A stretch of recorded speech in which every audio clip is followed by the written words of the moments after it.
If you want to know what is planned for the West tomorrow, look at China today.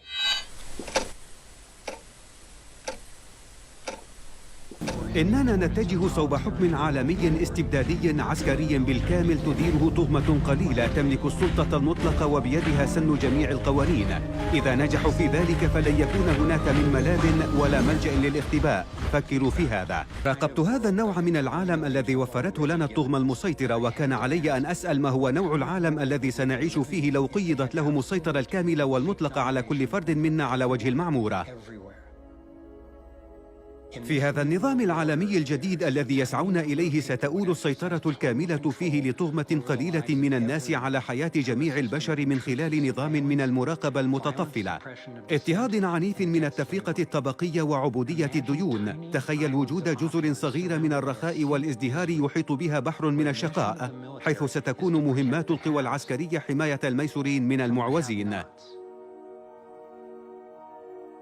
تكون لدي الاعتقاد بأن غايتهم القصوى هي بالفعل مشؤومة، ولن يقف شيء في طريقهم لمتابعة تنفيذ خطتهم. بالرغم من صعوبة أن يتقبل الأمريكيون الأمر، بت على يقين من أن أجندة السيطرة على العالم تتضمن أيضاً تقويض سيادة الولايات المتحدة وتدمير قوتها الاقتصادية. بتاريخها العريق من حرية الرأي وثورتها المسلحة، تمثل الولايات المتحدة العقبة الرئيسية أمام تثبيت القوى العالمية. لو أرادوا أن ينجحوا في تقويض هذا البلد، أعتقد أن الطغمة العالمية تنوي نقل القوة والإنتاجية الأمريكية إلى ديكتاتورية عالمية واحدة، والسيطرة تدريجاً على حياتنا بواسطة ما يسميه ديفيد آيك الديكتاتورية الناعمة. إليكم القصة. لقد أغرقونا في الديون لدرجة أننا لن نستطيع تسديدها أبداً. إنهم يحطمون قوة الدولار الشرائية وهم يحاولون استبداله بعملة عالمية خاصة بصندوق النقد الدولي. هذا الضغط باتجاه عملة إلكترونية غير نقدية سيمكن أي قوة مركزية من تعطيل القدرة المالية لأي فرد أو مجموعة في لحظة واحدة. The United States' initial policy of strongly discouraging, in quotation marks, strongly discouraging citizens from flying proved deadly in its leniency. So they're saying, that... No, keep going, read it. Proved deadly in its leniency. So they should have been tougher, right? Accelerating the spread of the virus, not just within the United States, but across borders. However, a few countries did fare better. China in particular. The Chinese government's quick imposition and enforcement of mandatory quarantine for all citizens, as well as its instant and near hermetic sealing off of all borders, saved millions of lives, stopping the spread of virus far earlier than in other countries. So the message is here is we have to look towards the Chinese, the oppressive totalitarian. Chinese regime as an example of what we need to be doing here. And of course, the ruling class here loves the Chinese regime because they have demonstrated to the ruling class the most efficient form of capitalism, which is authoritarian capitalism. Now when you walk into, and you're starting to see the emergence of the 5G world in China. So you walk into a restaurant after you've ordered your food, and a camera picks you up and you say, David, welcome, here's your food, right? So for every person by 2022, there's going to be, there's 2 cameras for every person. There's two people for every camera in China by 2022. They have 1 billion right now. I'm sorry. There's 1 billion cameras in China right now. With artificial intelligence for facial recognition, right? So all of this is getting built right now in China. And who's helping them do it? Microsoft, Google, right? All of these companies that want to deploy this world into our country, they said China imposed draconian measures and was then praised for doing so, but the West lagged behind because of this thing called freedom and democracy, but eventually the West caught up and became also draconian. For people that don't know, what is this technology in China? Explain how it works and how they track people and how it's become surprisingly even more draconian than it was, because I don't think a lot of people know this. Well, I've been saying for decades, if you want to know what is planned for the West tomorrow, look at China today. It's no accident that China is right at the center of this whole outbreak, which has gone on to create all this. This is how it works in China. They have millions of face recognition cameras in their cities, gathering in number all the time. And so as you're walking down the street, you are able to be tracked and identified literally in minutes. There have been documentaries that have put someone on the street, and the technology has been challenged to track them and find them. It's taken minutes, gotcha. And so what they're doing, and remember, this is what's planned for the West, and this is why the crazies and the psychopaths in Silicon Valley are so close to China, if the truth be told. You are so tracked in detail in China that they know everything you do all the time, and AI is logging your behavior. And they have something called the social credit system. And when you act in ways that are acceptable to the state, you get credits, social credits. When you act in ways that the state doesn't want you to behave, you get credits taken away. And when you fall below a certain level, consequences kick in. How many people know that millions of Chinese people have been banned from flying? Millions of Chinese people have been banned from going on trains because their social credit score has fallen below the acceptable level. And this is what is possible once you have AI able to track you in detail, minute by minute, in real time, which is what they have in China. What is China? It's a technocracy. That's what it is.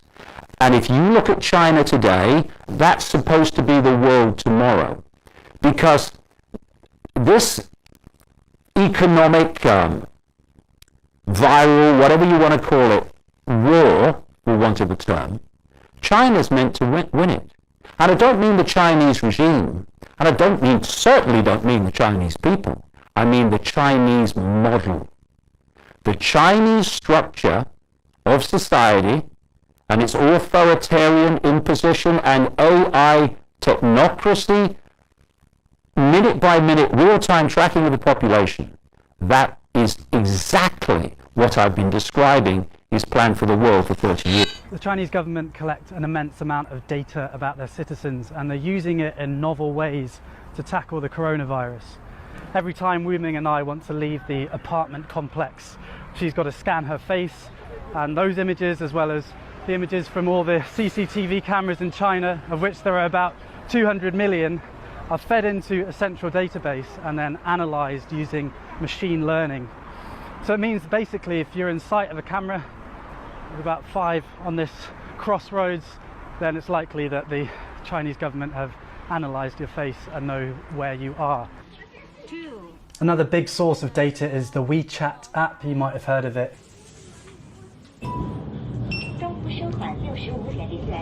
So that's WeChat. It's social media and your debit card all rolled into one super app, which is really convenient, but obviously also tracks. So the state know where you are, what you've bought, and what you're saying to friends. That's just the status quo, and the Chinese people generally know about this. The images you see are actually from the state media. But they're using this data to try the highest tech epidemic control ever attempted. So if you get ill in China and you go to a hospital, the hospital will register with the authorities, and the authorities will pull your name down from this big database. And they have an algorithm that will be able to tell you all the different places that you've been in the last 14 days and all the people that you might have been in contact with. So the bread that you bought with the WeChat app, every single citizen has a code, red, amber or green. I guess you are yellow. Why? Why? Because you come to Shanghai, not have 14 days. I'm a green. Some city only green, you can drive car on the road. If you the other colors, you can't drive on the. الرجال في السجن، إذا بقي النساء في البيت يأتي الصينيين ويسكن في هذا البيت ويعمل ما يشاء.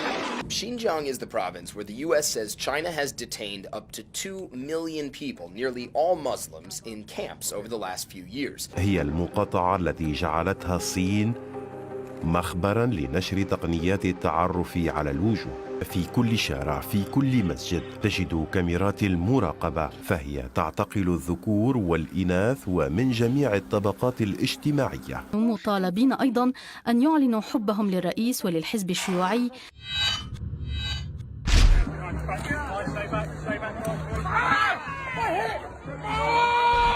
Under the Public Health Control of Infectious Disease Act of 1984. And what that means is this act is there to protect the public from contagious and infectious diseases. Now what's come into play when that came in, and all the rules were changed on April 27th, 2020, they can restrict all your movement, they can tell you where you can go, where you can't go. So you'll be completely controlled. Everyone needs to know this! So that is, if you're contaminated, every single thing that you own, all your possessions, your furniture, your clothing, everything that's in your home, everything you've touched, your building will be destroyed. No notice needs to be given for you to be taken and detained. You'll get no prior notice. What for? Pardon? What for? For breach of the Health Protection Act 2020 coronavirus. Regulation 7.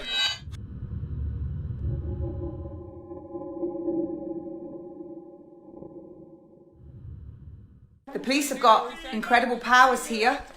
It's an offence to say, I don't want that vaccine, without giving a reasonable answer. So you could say, I don't want it, it might harm me, or it's poison. But that might be deemed unreasonable. Vaccination is not necessary. Move back. VST Enterprises Limited, or Vesti, the UK-based cybersecurity firm, have developed a digital health passport and platform, V-Health Passport, from their revolutionary V-Code and V-Platform technology. They're calling it V-Health. A key worker can present their assigned V-Code, that's a number, you're going to be assigned a number, that's your V-Code, using their smartphone, fob or lanyard printout, which can be scanned outside of the 2-metre safe distancing zone. This can present in-depth information to any healthcare official / blue light service or high level GDPR compliant screen to members of the public to confirm and authenticate their current health status, visualised by a traffic light system, green, amber or red. So a policeman can see whether you're healthy or not. A fireman can see whether you're healthy or not. Other uses of the V-Health Passport are private companies, airlines, hotel chains and sports and leisure organisations that need a return to work passport for their employees and guests. So you see the language, you need a return to work passport for your employees. But here it says guests as well. When I go to a bar and I buy a drink, because this is their technology is about having is about living in a cashless society. So their V platform and V code are about buying things, and they're attaching the health passport application to that. You will be able to see in real time where I am. You are going to be given a V code, a number, and that is going to allow you access to services. If you make a video like this, when is it going to become to the point where they'll be able to turn off accesses to your services? Sorry, you've dissented. You've said something that we don't like. You can't do anything because we've turned your green passport red, and people won't let you in. People won't sell you things until you have seen a health professional.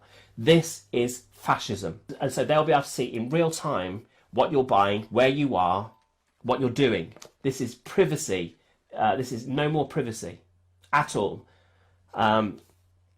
The STE are currently using their underlying technology V-Code and V-Platform as part of their contracted work with the United Nations as part of the SDG programme.